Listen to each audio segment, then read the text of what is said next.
right, everybody, we're setting up here. It's a one-man show today. I gotta get all the, and already we got a problem. My iPad don't want to fire up because it's too hot.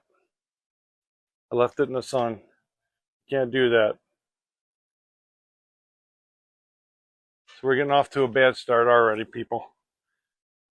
And how long this thing's gonna cool down? But I guess you can't leave them sitting out in the hot sun. So I have no clue. I won't be able to see any comments so this thing calms down. So we'll have to get back to that in a little bit. I don't know. Hopefully you can see me. If not, I'm broadcasting to nobody. I don't know, because I already made my first major mistake. Can't leave your iPad out in the hot South Carolina sun. It doesn't react well. Hopefully it'll calm down. Of course, I had to put it so far down I can't reach it now. Here we go. Good thing I haven't started the actual live show yet, but temperature, it needs to cool down. Okay, well, cool down there, buddy. All right. Well, hey, everybody. Welcome to today's Middays Mayhem show. We're going to get the ball rolling. You can hear the train rolling into the station right now. As you can see, okay, different setup here. No Denny. I do have Eddie the Yeti. He's going to be helping me out today. Hey, Eddie, how you doing? But I am down in South Carolina, so we're broadcasting from the beautiful shores of South Carolina, okay, at our undisclosed South Carolina studio. I've been down here. I'm going to be down here for a while. Been having a great time down here. Every day I do like in that progressive commercial. I'm practicing gratitude and manifesting abundance. It's nice to walk around down here and just smell the clean air, smell the pine cones and the flowers. Just beautiful down here. Met a lot of great people down here so far. As a matter of fact, one of the guys I ran to yesterday, I met a gentleman that served as a sniper back in the Army like a few years ago, a sniper. And he was telling me a little bit about his experiences. And he told me that he still gets calls today, even though he's retired from the Army. He still gets calls today from mercenary units wanting to hire him to do jobs. So I thought that was pretty interesting. He says he's retired. He doesn't take them, though. But so basically I was speaking to a killer for hire. Whoa, huh? Pretty cool, right? So that's one way to have a soothing vacation. I stop in and I talk to a killer for hire. But he was a nice guy. So here's a shout out to him. I don't know what his name was, but thank you for your service. There's a toot on the horn for him. Now let's see if this iPad decided to cool down. Let's see what it says. Nope. I think this iPad's had it for the day. So I won't be able to see any of your comments. So that stinks. I'll have to go back to it later. I'll try again in a few minutes to see if this thing's cooled down. But hey, you know what? You got to stay hydrated out in this hot sun. So hopefully somebody's watching. I don't know. Just one of the many failures that you can have doing a live show and you don't have any training for it. Let's see, one more time here. Like, how much does this thing need to cool down? Should take it and put it in the refrigerator. What do you think? Maybe if I run it, or maybe if I run it into the house real quick, maybe it'll come up in a few minutes if I can get out of here. I'll do that. Meanwhile, Yeti, entertain the crowds. I don't know why I put a big rock underneath the thing. I'll be right back. I'm destroying the place. Getting off to the rough start. Getting off to a rough start. All right. We're back. I will be reading all your comments later if you guys making fun of me. But today I want to start the show with a shout out. You know, I do a shout out every week to a lot of our friends. Always start with shout out to my buddy Raven from Raven's Rookery. I don't have the little medallion here this week, but shout out to Raven's Rookery. And last week I just found out, literally right before the show, last Monday was Jeremy's birthday from the Raven's Rookery show. Jeremy is also known as Jesus on the show. And so happy birthday to you, Jeremy. I met Jeremy last year and he's a great guy. He's gone through a lot. So shout out to you, Jeremy. Hope you're having a great day and hope your birthday was great last week. And Raven, I hope you're feeling better, buddy. I know you're at home. You're not feeling too good today. Hope you feel better. Maybe this show will give you a few laughs. I already screwed it up a couple times, so it's already funny, right? Also, hey, shout out to Big Ben T and Terry for doing a show last week. That was a fun idea they had as being burglars. And so it kind of inspired this week's show. If you saw the little ad that I put out this morning like that, those guys are on the run. They're trying to find them. The police are looking for them. Be on the lookout. Well, when I'm down here enjoying my vacation with my daughter and waiting for my granddaughter to arrive any day now, she's ready. I decided that I'm going to catch up on a show that was a favorite of mine back when I was a kid, and me and my whole family used to watch it together. And it was The Fugitive with David Jansen. Okay, we used to love to watch The Fugitive. So I've been catching up with back episodes of The Fugitive on Tubi TV, and I found a couple on YouTube. So I've been watching them, trying to watch them, show by show. So I thought today's show, I wanted to do a little show concerning The Fugitive, about the show, and about a few interesting facts surrounding the show. For instance, the show, of course, premiered in 1963, okay? Now, the show was, most people say the show was based on a Sam Shepard murder trial that took place in Bay Village, Ohio in 1954, concerning Dr. Sam Shepard, who was a prominent doctor at the time in the area. Actually, his family owned and operated their own hospital in Bay Village, Ohio. And I think it's still there today. But he was accused of murdering his wife on 4th of July, 1954, I believe it was, 1954. Now, I really did some bad note writing of this week. So I don't know if I can even read half of it. But anyways, he was charged with the murder of his wife. She was beaten to death in her sleep, okay? Allegedly, supposedly, Dr. Sam said that he was asleep on a daybed, not with his wife in the bedroom, but on a daybed. He heard a commotion. When he went in there, he saw a bushy-haired man standing over his wife. The bushy-haired man attacked Dr. Sam and knocked him out. When he came to, he saw the bushy-haired man heading for the beach. They lived right on shores of Lake Erie. The bushy-haired man was heading to the beach. Dr. Sam chased him again, encountered him on the beach, and they got into another fight. Dr. Sam was knocked out. Okay.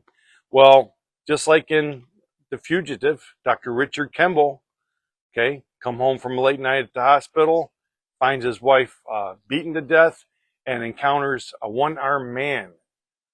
And police don't believe him that this one-armed man committed a murder. He gets convicted of the murder and sentenced to the death camp, to the death chamber. Luckily for him, on the train ride to the prison, there's a train accident enabling him to escape. And then he goes on to run and becomes the fugitive. He traverses the continent, wherever he's got to go, to try to stay one step ahead of the police. And also he's looking for the one-armed man that killed his wife so he can prove his innocence. Well, same thing with Dr. Sam. He claimed there was a bushy-haired man, but the police only took a matter of a couple of days before they actually arrested him for the murder. And subsequently, it's hard to say, but subsequently he was convicted of the crime and sentenced to prison. See where I go on here.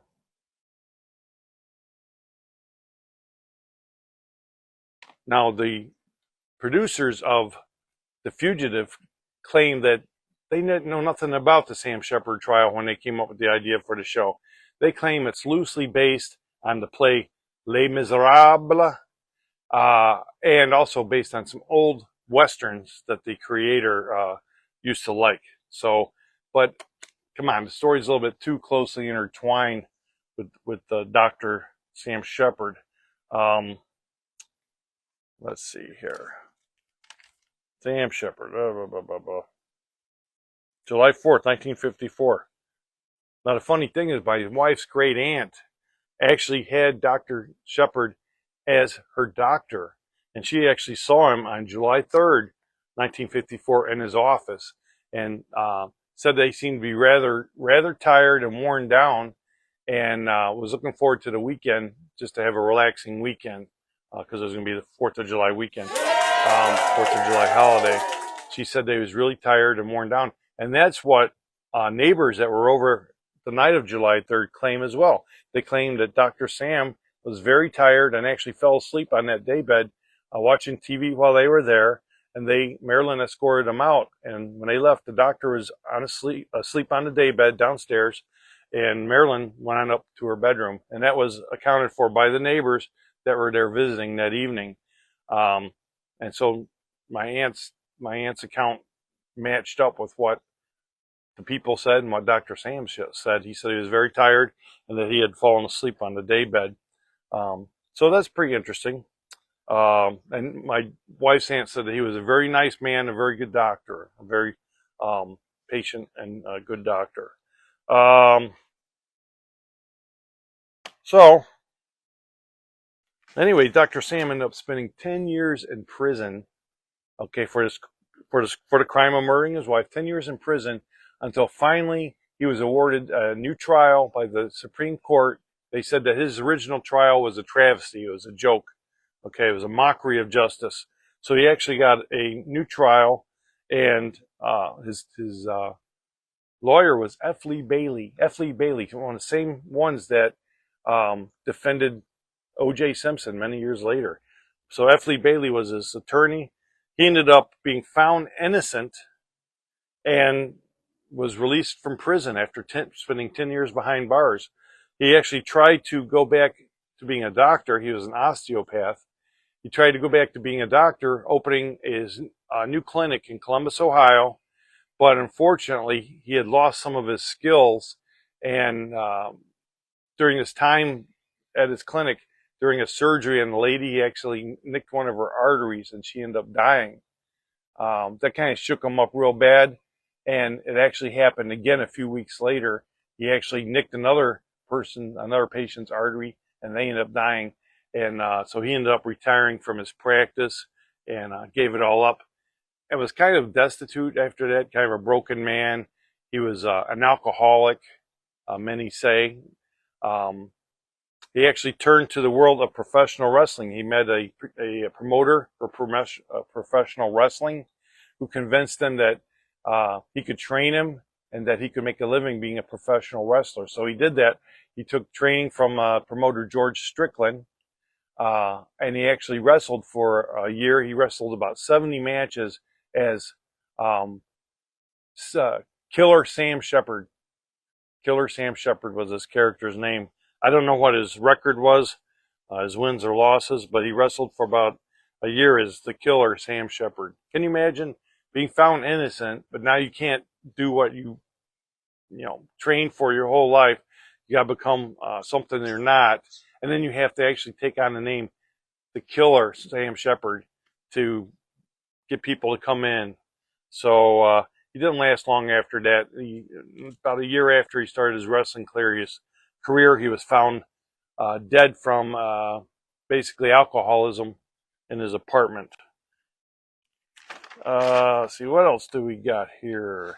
Now, The Fugitive was, of course, I used to love these shows, a Quinn Martin production. Now, if you'll hang on for 1 second, I'm going to see if that iPad is going to help me out today. If not, we'll have to continue on like this. Meanwhile, enjoy the sights and the sounds of our beautiful South Carolinian background. And we will see if the iPad wants to cooperate. Okay, we got some functionality going here of the iPad. That's a good thing, right? We got some functionality from the iPad. Let's see if I can turn it on. Let's see here what we got going.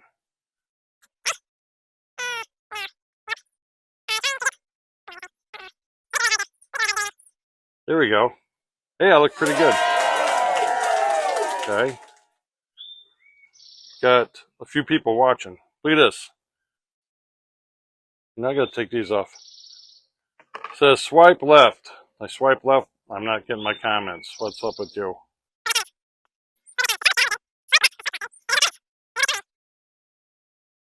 Wouldn't you like to watch a whole show or just me doing this?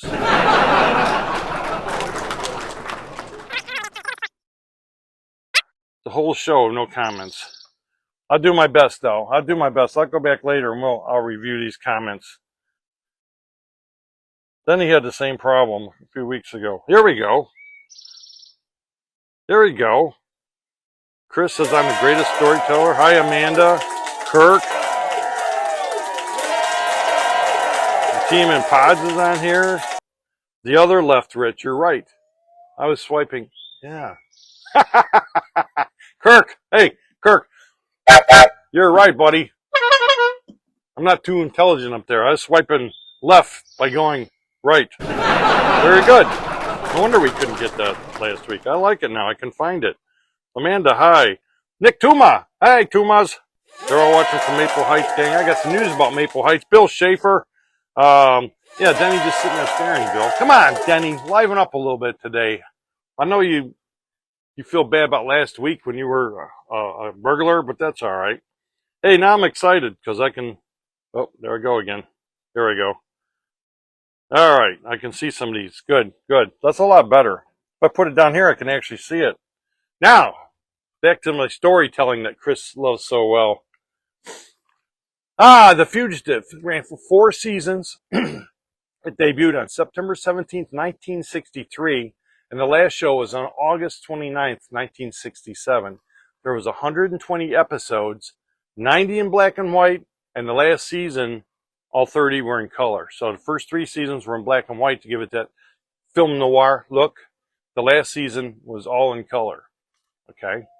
The show was nominated for 5 Emmy Awards, okay, and eventually won an Emmy for Outstanding Drama in 1966. Outstanding Drama Series. Today, the show ranks 36 on TV's 50 best shows of all time. So on TV Guide's 50 best shows of all time, Fugitive is number 36.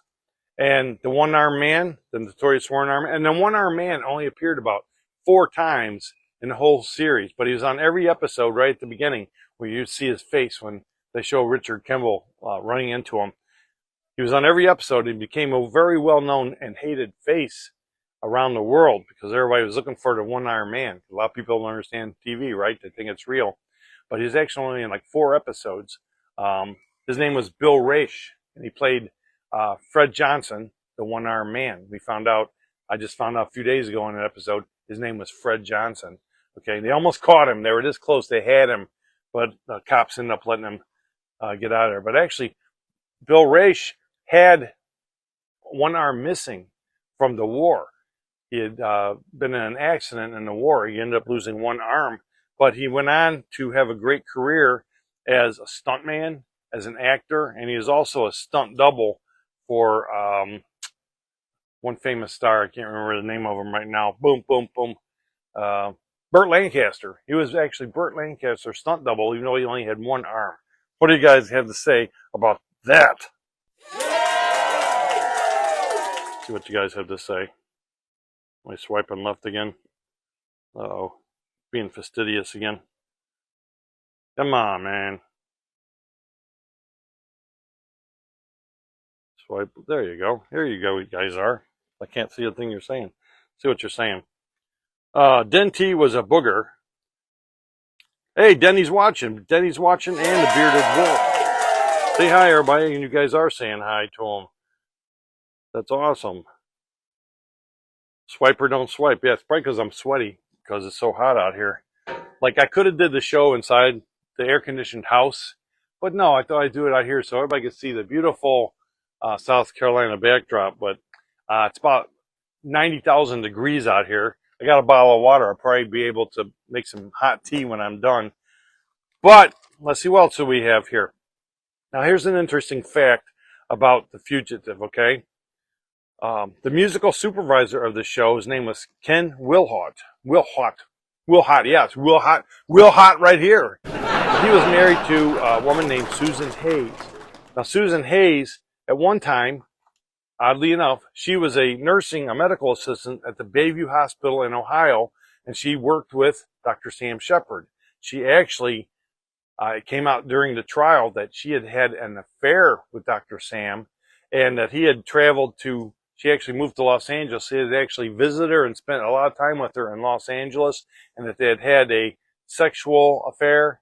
And a lot of people thought that perhaps it was because Dr. Sam wanted to get together with her that he allegedly murdered his wife, Marilyn. But it was just weird. Now, on this TV show, The Fugitive, the musical supervisor was married to the same lady. I don't know if that was just happenstance or if they, sought her out or her husband out because of that, but it was just kind of very interesting. And I guess you could probably give some great insights into Dr. Sam Shepard. The Fugitive, this was the first episodic TV series to receive a finale that wrapped up all the storylines. Okay. A lot of times back, especially back in the day, the TV channels didn't want to put a final ending on a show because they thought it would hurt their rights for syndication. They didn't think people would want to watch a show if they knew how the show had ended. So they refused to give endings to a lot of different series. But somebody convinced them that this show needed to have an ending. They did it, and it turned out to be, at that time, the largest audience ever to watch the final episode of a series at that time. And now I think it's like number 3 or number 4 behind MASH and Cheers and Who Shot JR in Dallas. Let's see here. Interesting facts there. Now, there was a movie in 1950 called Hunt the Man. Oddly enough, it had the exact same storyline as The Fugitive, right down to the fact that the names are similar. David Jansen was Richard Kimball, and the fugitive in this one was named Richard Kincaid. And oddly enough, too, both had a one-armed man as a main character. So that's pretty weird. I'm actually going to look that movie up after I get done watching my Fugitive and see how that falls into the situation. I hear my buddies back there, the hens. They want to be on the show, but I told them no. Okay? I'm already henpecked enough. Hey, speaking of henpecking, this is interesting. Now, recently, when I say recently, in the past couple decades, it's become mostly known or mostly suspected that a man named Richard Eberling, who was a contractor at that time and had worked at the Shepard's house, was actually the killer of Marilyn Shepard. And the reason why is because at the time, Richard Eberling had worked at the Shepard house the day before the murders. He had been in the house. The police actually found his blood throughout the house, okay, when they did their forensics examinations.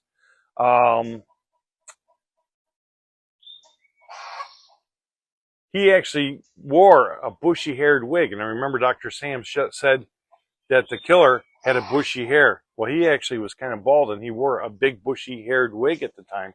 So his description fit perfectly. Now, years later, okay, after all this with Dr. Sam, he goes to prison, the whole thing, we find out more history of Richard Eberling. It turns out that in the 60s, Richard Eberling actually befriended an elderly lady called Ella Mae Durkins, okay, that lived in Lakewood, Ohio. He befriended her and started becoming like her caretaker, and eventually he took over her finances and was starting to swindle her, allegedly, out of her money and took over her whole life. Oddly enough, her older sister, okay, never liked Richard Eberling and let it be known that she didn't think that he should be around the house and did not like him. And it was only a few weeks after he arrived in 1962 that the elderly Durkin's sister was found murdered in her apartment building, much in the same manner as Marilyn Shepard had been, beaten to death and with her neck broken. A few years later, in 1970, okay, the second sister of Ella Mae Durkin who also did not care too much for Richard Eberling. She found herself involved in a series of accidents, falling and stuff like that, but she always survived them. But and Eberling blamed it, she's just old, she's feeble, or whatever like that. But eventually she did die from a fall down the stairs. In 1970, she fell down the stairs and died. Now in 1983, Ella Mae Durkin herself started suffering some mysterious accidents, falling and all kinds of things like that, overdosing on her medication. And finally, in 1983, the police got a call that she had fallen out of her chair and was lying on the floor. When the police came, she was in bad shape. Her face was kind of beat. She had some obvious signs of struggle, and she ended up dying like a month or so, a few months later. Later, after, of course, Richard Eberling became the benefactor of all her money. All the money in her will was left to Richard Eberling. It was only until a few years later that, in 1988, a woman came forward and said that Richard Eberling had worked to basically screw this woman out of her life savings, and that he had killed her. So the police actually did some investigation on her, and they found out that her neck was broken, and much the same manner as Marilyn Shepard. Anyways, they went and they arrested. And I'm proud of this fact. Okay, the grand jury chose that there was enough evidence to indict Richard Eberling for the murder of Ella Mae Durkins, and I'm proud to say that my wife was one of the members of the grand jury. So she was actually one of the instrumental pieces in bringing this criminal and his murderous ways to an end. He was eventually arrested and living in a mansion that he had in the mountains of Tennessee. And when they got there, they found his house was stuffed with antiques, furs, priceless paintings, all stolen. Okay, so he ended up being arrested, and he finally was convicted of the murder of Ella Mae in 1988, and he was sent to prison, where he later died in prison. During his time in prison, he actually allegedly admitted that he killed Marilyn Shepard to a fellow inmate and was bragging about it, about how he beat up Sam Shepard and that he got away with it. Also, some other information came out as the police continued to look into his situation. He was actually an adopted child when he was younger. A family that lived in Bay Village that ran a farm actually adopted him along with a bunch of other kids, basically use as free farm hands. But he kind of got the liking of the mother of the family, so he wasn't made to work like the other ones. He was allowed to stay in the house, and he was kind of effeminate, and he liked to do decorating and cleaning. But eventually, the old lady's husband died of a stroke. It was later found out that he had been poisoned. It wasn't actually a stroke, that he had been poisoned by someone. Who could that be? Anyways, also, Richard Eberling's girlfriend, Barbara Kenzel, who was a nurse, his girlfriend at the time, she was a nurse who actually worked for Dr. Sam Shepard at the Bay Village Hospital, and she was going to testify that she kind of treated him after he had his wounds. She took care of him in his home and stuff. She was going to testify that his wounds were very severe that he had sustained in the attack, that he had, trouble moving around, and he was in pain, constant pain, and all these things. She was going to testify to that. And unfortunately, Eberling accidentally ran their car off the road and into a crash that killed Barbara. So she could never testify, and he was never convicted of any wrongdoing. But how coincidental is that? Yet another body connected to Richard Eberling. So, not a good guy, okay? Not a good man. Luckily, he passed away in prison, so we don't have to worry about him anymore. Well, let's check the old gizmo. Gizmo. My hand is slippery, so it's not responding to me. There we go. See what it says down here. God, I can't see nothing. See what you guys are saying. Is Chad feeling he's quite the master of disguise? Yeah. What's this? What are you guys saying? Oh, what do you mean? I didn't steal nothing. I like this one. This one's going to come home with me. We got Joe's on here. Hey, Grandpappy's on here. I'm on the farm. The Dirk and Pickle. Grandpa's saying hi to Raven. You guys are all having a good time. Good one there, Kirk. Dynamite! See what else I got for you guys today. Let's see what we got going on here.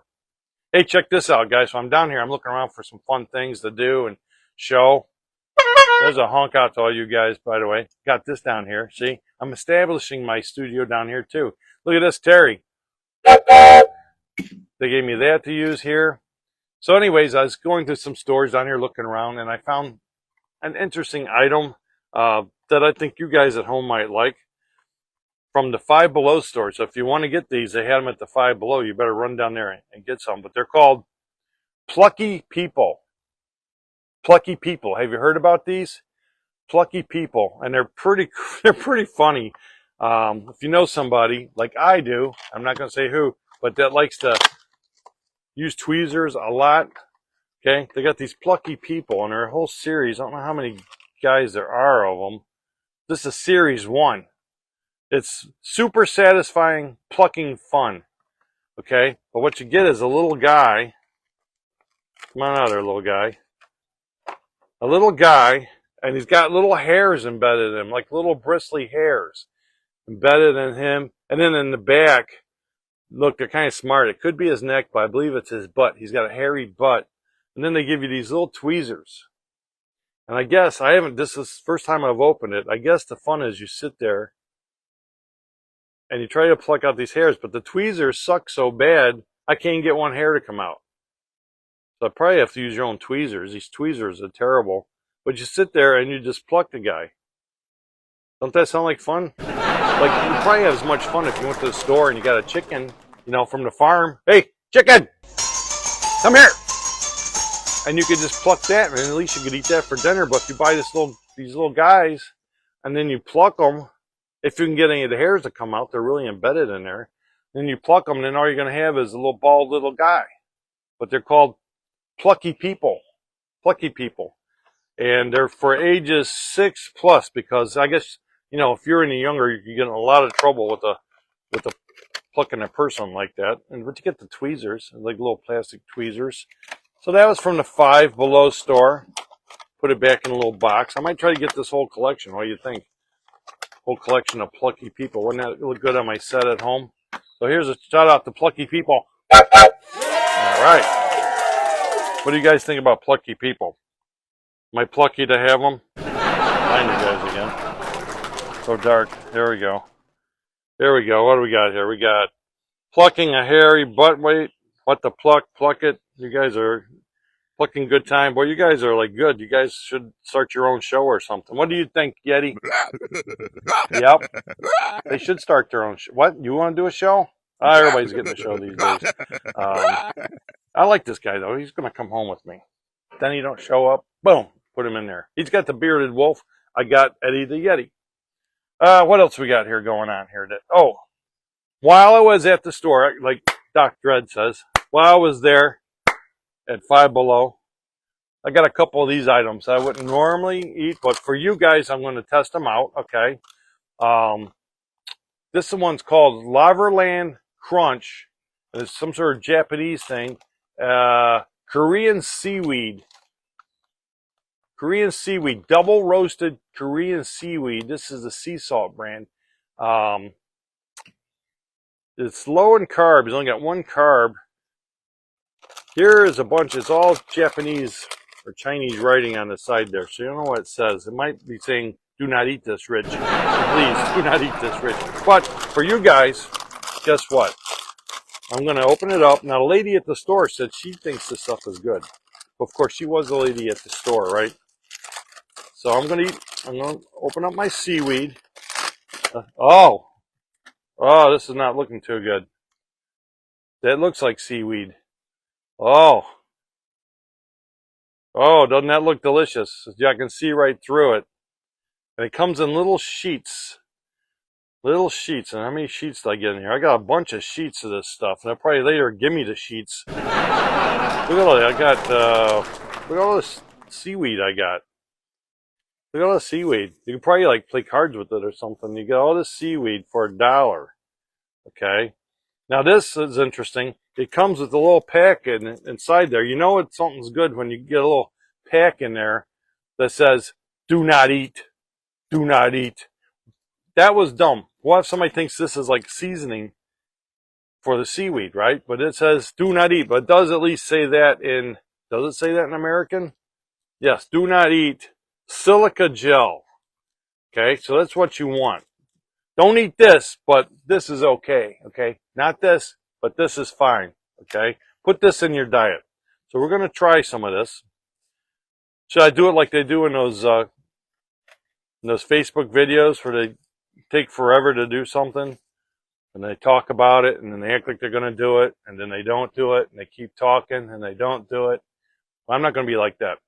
I'm going to take a bite of this for you guys. Has anybody ever tried Korean seaweed? Here we go. A whole piece. I don't know how you're supposed to eat it. So I'm going to take a whole piece.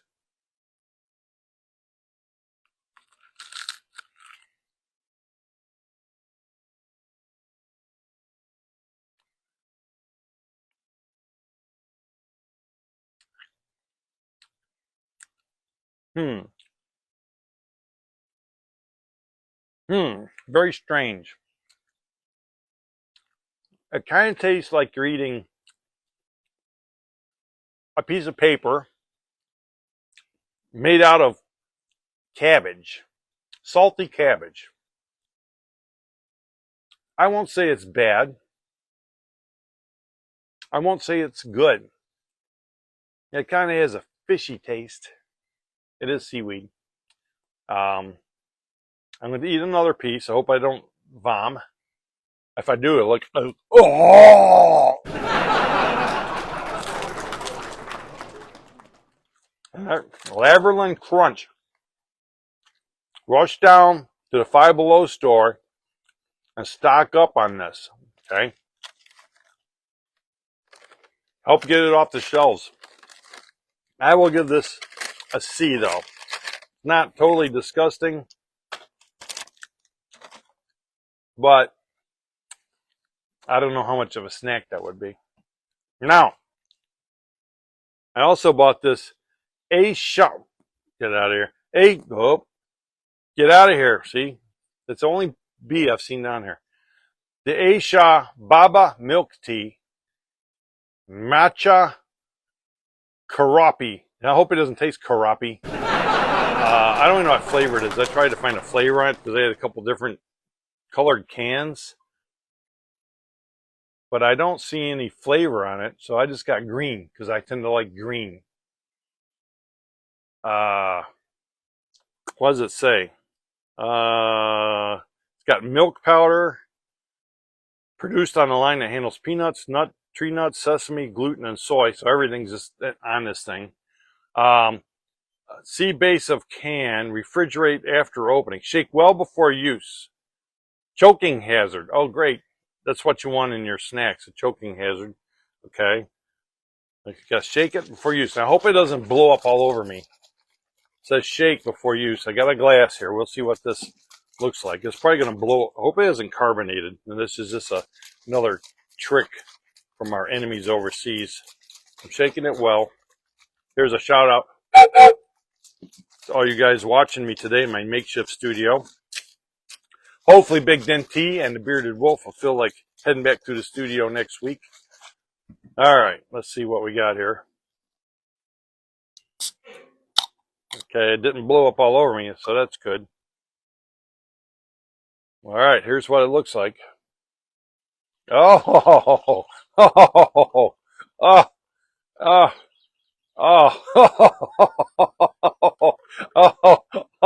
no, oh, no, no. That looks like raw sewage that pours out of a pipe down the road from here. That is not an appetizing flavor. I hope you can see that at home. Not an appetizing flavor at all. Ugh. I don't think Linda Blair would want to eat this. Ugh. Ugh. And before I drink this, I gotta see what you guys are saying, because I gotta let my seaweed digest a little bit. See what you guys are up to. See what you're saying here. Let's see here. Crappy comes in bluegill and yellow. Yeah, you're funny, Denny. It's like bubble tea. It's got solid bits in it, you say, Joel? All right. Seaweed gonna look like later. Yeah, I'll take some pictures and let you know what the seaweed looks like later. Bill says they added the silicone gel as flavoring. It needed something besides salt. I want to tell you that. Looks like chicken food. It probably will end up that way, Denny. It probably will. I don't want to kill the chickens though. I like the chickens. Dirty seagrass. Yeah, you guys all are nailing it on that. This stuff.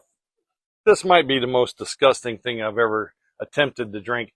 I at one time did go to the Smucker's store in Orrville, Ohio, and they had a drink there that was like grass or something like that. I tried it. That was disgusting, but this looks way worse. If I ever do like a sequel to The Exorcist, screw that pea soup. I'm getting this stuff. But hopefully, maybe it'll taste good. It's boba milk tea made by Aisha, and it says matcha crappy. Does that mean mostly crappy? I don't know.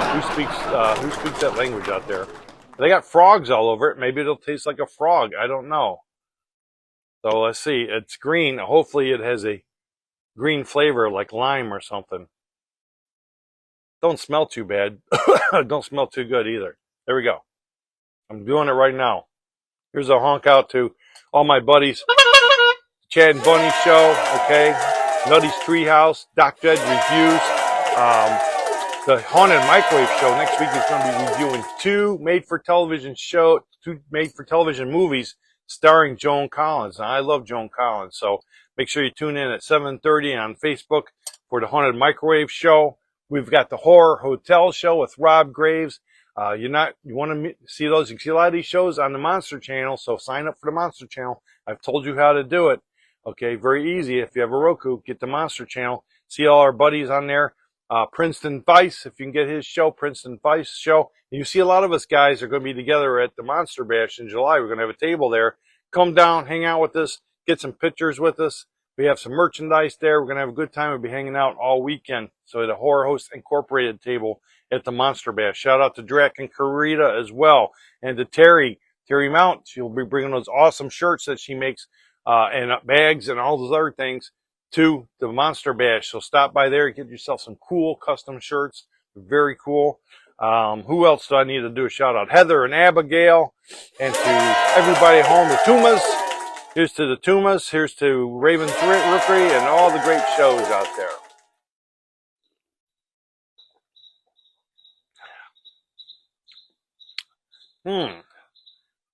Oddly enough, this isn't bad. It probably would have been better if it was colder like it was earlier. I let it heat up in this unforgiving sun, but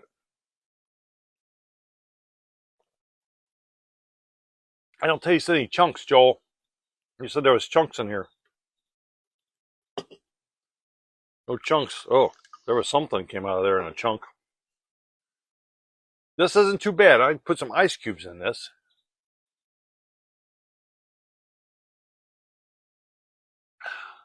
That's not bad. I'll give that a B. So, got that at the Five Below store. Okay. What I give this? A C? I don't know about that one. What do you give this, Chris? 10 stars? 10 tickets, Chris? That's a joke between me and Chris. Chris! Anyways, what else do we got here? Did the taste test, okay.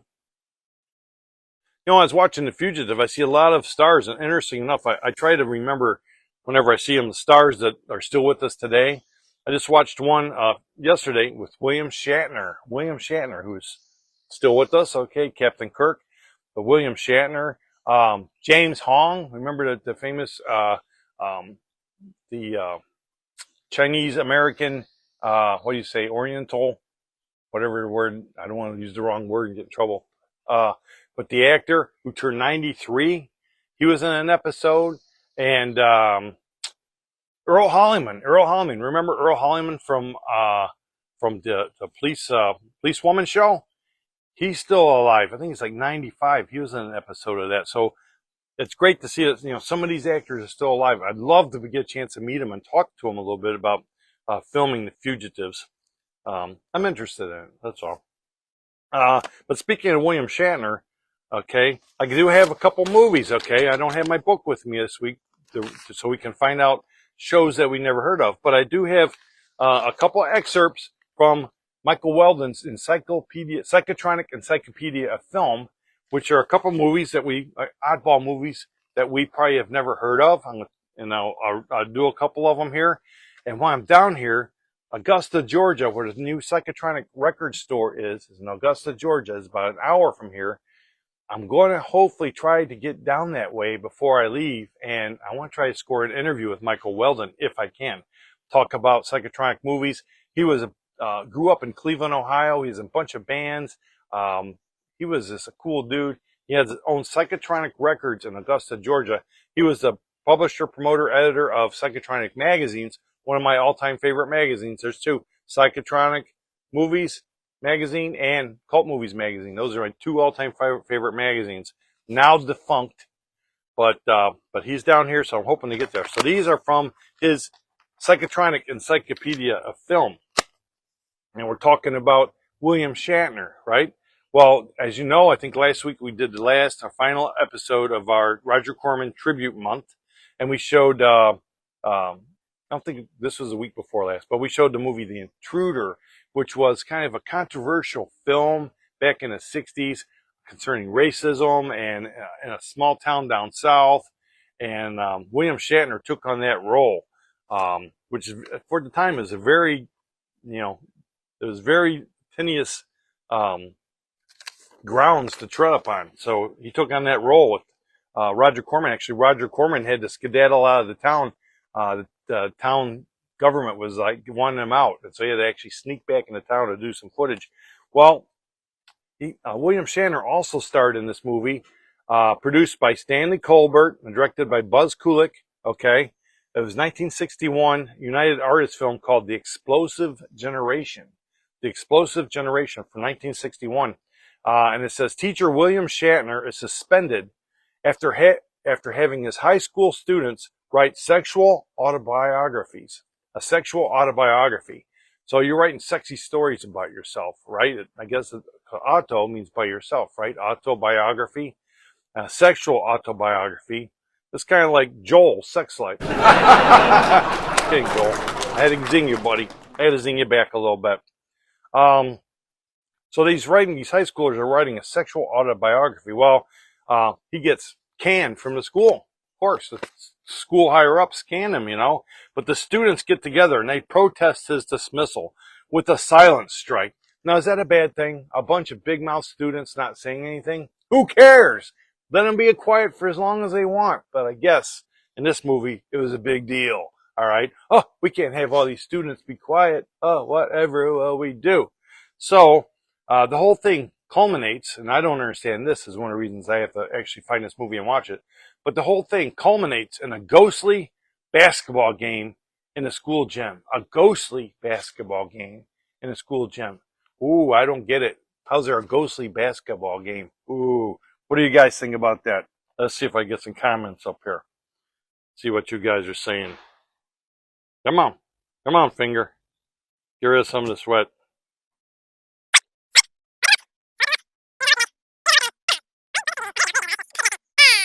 That. What am I going to go choke a chicken? Ha ha ha! I'm not going to choke a chicken because they're hens for one thing. Joel, you got my joke. Chicken will choke me. Nah, it's got to catch me first. They're left again, Rich. Kirk, I'm going to need you to come down and give me a hand. Would you mind flying down to South Carolina and being my right-hand man? This guy's not helping out much. You're not much help, Eddie. You keep it up. Hey, shout out to Eddie Harlow. Eddie, I'm only 4 hours away from you, buddy. If I had any transportation, I would make my way down there and see you. But I'm stuck here in paradise. Okay. Oh, somebody cutting down another pine tree. Oh, I love the smell of the pine trees here, but you got to watch out. If anybody saw my picture from yesterday, these trees are super tall. Like they're like way taller than the house, and they drop big pine cones like bombs. And if you get hit by one of those, you're gonna feel it. If you know, I mean, these things are they're so and there's so many of them. They're like boom, boom. Hear them dropping on the ground, especially when the wind blows heavy. Boom, boom, boom. So you got to be careful around here. Hey, the second film from our psychotronic studio that you've never heard of these films, I bet. So look them up. It's called Bad Charleston Charlie, since I'm down south, Charleston, right? So Bad Charleston Charlie from 1973, an international cinema film. Okay, that makes any sense to you? Directed by Ivan Nagy. Ivan Nagy did this, produced by Ross Hagen. Okay, and basically the producer Ross Hagen, he's the main actor in this, and I guess he's a comical gangster. Hey, you know, so I guess it's kind of a gangster, you know, like film, but he's a funny guy or whatever. But it's got John Carradine in it as a drunken reporter. Typecasting, David Carradine as a drunken reporter. And it also says with Ultraviolet and Ultraviolet. So I don't know if that was a person, an actress. Anybody out there know who Ultraviolet is? Bill Schaefer, you're in the know. Do you know who Ultraviolet was? Was she an actress? She a person? Or did I mean ultraviolet? I don't know. But those are two movies that you might want to try to find from Michael Weldon's psychotronic encyclopedia of film. Dynamite! What else we got here? Here's an interesting fact that I read. We got a couple more minutes here. I read this, and this news flash was from a few years ago. But I found out in Orlando, Florida, Ralph Lambert, that's down by you, okay? Employees at Walt Disney World sued Disney because they weren't allowed to wear their own underwear underneath their characters' costumes. Since costumes are made differently, Disney is very cautious. They don't want to see underwear lines, panty lines, legging lines, or anything underneath their characters' costumes. So what they would do is you could not wear your own underwear. You had to come in and they would provide underwear for you to wear for each character. You had to wear their underwear, and the thing behind it was they were supposed to, every day they would take the underwear and they would launder it, and you would get fresh, clean underwear every day. But it turns out Disney wasn't doing that. They were making you wear other people's underwear. So you would wear, you know, underwear that was wore this guy or that. So they didn't like that. So they actually went to court and they sued for the right to wear their own underwear underneath their costumes. So that was a victory for the Walt Disney World workers. They can wear their own underwear. Ugh, can you imagine wearing somebody else's underwear? It's all sweaty. You climb into them, they're all moist. And you're trying to play Mickey Mouse and get moist used underwear on. That's not good, right? What else we got? Hey, this weekend, if you're looking for something to do and you happen to live close to the Tumas in Maple Heights, Ohio, okay, or if you're in Cleveland, Ohio, in that vicinity, you'll want to go down to the Maple Grove Tavern in Maple Heights, and our friends the Lowlies will be playing there with another wrestling-themed band called the Foley's. So it's this Saturday on my birthday. So if you want to celebrate my birthday and you're in the Cleveland area, head to Maple Heights, the Maple Grove Tavern, and see the Lowlies. Tell them that Rich and the Midnight Movie sent you, and ask them to play their new bumper music that they provided for us, okay? So the Lowlies, our good friends the Lowlies, will be at the Maple Grove Tavern this coming Saturday, June 15th. And then when I get home on July 6th and 7th, the Midnight Movie Gang is going to be at the Mahoning Valley Comic Con. That's right. We're going to be with the Mahoning Valley Comic Con. Stars Beverly Washburn is going to be there. They're going to have, I can't, you know, the guy's name, Sean Kenny from the original Star Trek is going to be there, and much more. We're going to be there July 6th and 7th, Mahoning Valley Comic Con in Youngstown, Ohio. Okay. Look at MahoningValleyComicCon.com for more information on that. Make sure you come and see us. And then if you miss out on that, which you shouldn't, okay, the Ohio Terror Con, August 16th and 17th in Strongsville, Ohio at the Best Western Plus. We're going to be there as well, making an appearance there and selling our goods, hawking our wares. We're doing good today. And guess what, guys? Here, this is breaking news. I can't really divulge what it is, Not even my fellow guys know who it is. But if Rocco crosses all the I's, or crosses all the T's, dots all the I's, and gets it all straightened out, we will have a big announcement to make right here next week. A big announcement, or at least on if Denny and the Bearded Wolf do a show, but we will have a big announcement next week. You're going to want to tune us in, find out what it is. It's very cool. So we're just waiting for the final news to come through on that. And like I said, only 2 people know what it is, Rocco and me. And we'll let you guys know next week. So see what your final words are when we tune in out from the desert lands of South Carolina. Let's see, hawking my wares. No midnight movie underwear. I was thinking about doing that because we would fit really nicely up in there. You know what I mean? And stay tuned tomorrow to Midnight Movie Pods, guys. I want you to go to the Midnight Movie Pods on YouTube, okay? Check out all the cool stuff that the Bearded Wolf posts on there. He posts some former episodes of this show is going to be posted on there. I didn't hear from him today, but hopefully he'll be posting 2 new episodes right now, okay? But also, if you watch the Team in Pods Facebook page, every Friday he surprises us with a show that you did not know existed, but wish had. So we're looking forward to that. We never know what it's going to be. He always surprises us. See what we got here. Divulge. Oh, okay. Dr. Midnight. Yeah, Dr. Midnight. Maybe it's Mahoning Valley show. So if you want to meet Dr. Midnight, have some fun with him, get your picture taken. Our mascot and cool dude, Dr. Midnight's going to be wandering around there. Thanks for letting me know that, Denny. But will Vern be there? Who knows? I doubt it, but who knows? Enjoy my vacation. Thank you, Bill. Shout out to everybody out there. If you get a chance, go get yourself some really disgusting looking tea and enjoy. Tastes even better when it sits out in this hot, boiling sun. I better move this so it won't get destroyed. Everybody, thanks for tuning in. I hope the show was okay. Sorry about a few mishaps at the beginning. Have a great week. Have a great weekend. Be safe. And one of us will be here next week to entertain you for your lunchtime hour. Have a great day, everybody. See ya. Dun, dun, dun, dun. That's our ending music. Dun, dun, dun, dun. Dun, dun, dun, dun, dun. Now I take the camera out. We're going to zoom in on this drink because I know you all want to see it. Oh, it looks delicious, does it not? Delicious. There it is. Boba milk tea. Oh, from the wilds of South Carolina.